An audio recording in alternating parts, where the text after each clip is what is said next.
Bonjour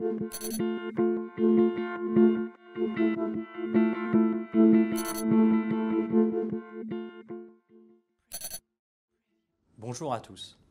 J'interviendrai dans le cadre de cette formation sur les dernières actualités en droit financier, sur les plans législatifs, réglementaires, européens et jurisprudentiels.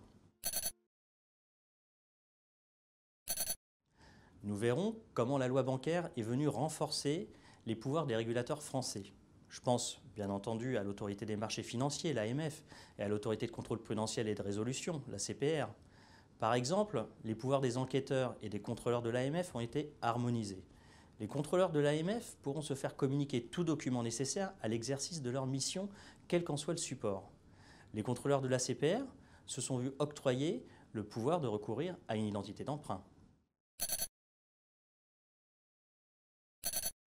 Nous regarderons aussi les conséquences de la mise en place du nouveau régime de résolution bancaire, avec le système français actuel, mais aussi le système européen à venir. Quelles sont les conséquences pour les clients si un établissement entrait en résolution? Quid de ses dépôts, des instruments financiers qu'ils détiennent? Y a-t-il des conséquences sur les contrats d'assurance vie en unité de compte? Ce sont des questions complexes, mais qui intéressent directement notre relation avec nos clients. Il y a eu aussi la loi relative à la sécurisation des contrats de prêt structurés souscrits par les personnes morales de droit public. Nous verrons ensemble pourquoi cette loi a été adoptée et les conséquences pratiques pour les établissements. Mais j'aborderai aussi la réglementation européenne. Des textes importants ont été adoptés et vont venir modifier les règles de bonne conduite que nous devons respecter dans la relation avec nos clients. Je pense particulièrement à 2 textes européens. La directive MiFID a été révisée et une nouvelle directive a été adoptée. Un nouveau service d'investissement a été créé, le conseiller en investissement fourni sur une base indépendante. Quelles vont être les conséquences concrètes avec la relation avec nos clients?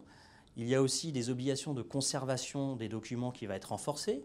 Les régulateurs réfléchissent à faire en sorte que les conseillers qui ont des rendez-vous avec les clients établissent des comptes rendus très précis. Je pense aussi au règlement PRIPS, qui a été adopté et qui va venir harmoniser les règles d'information précontractuelles pour nos clients. Vous connaissez certainement le DICI, le document d'information clé pour les investisseurs, pour les OPCVM. Eh bien, ce même document a été étendu et adapté pour d'autres produits tels que les produits d'assurance en unité de compte ou même les produits structurés ou les dépôts structurés. Enfin, bien évidemment, nous ferons un panorama des principaux arrêts de jurisprudence et des décisions de sanction. Bref, un programme dense pour le droit financier. Je vous attends donc avec impatience au mois de janvier pour qu'on puisse parler de tout cela ensemble.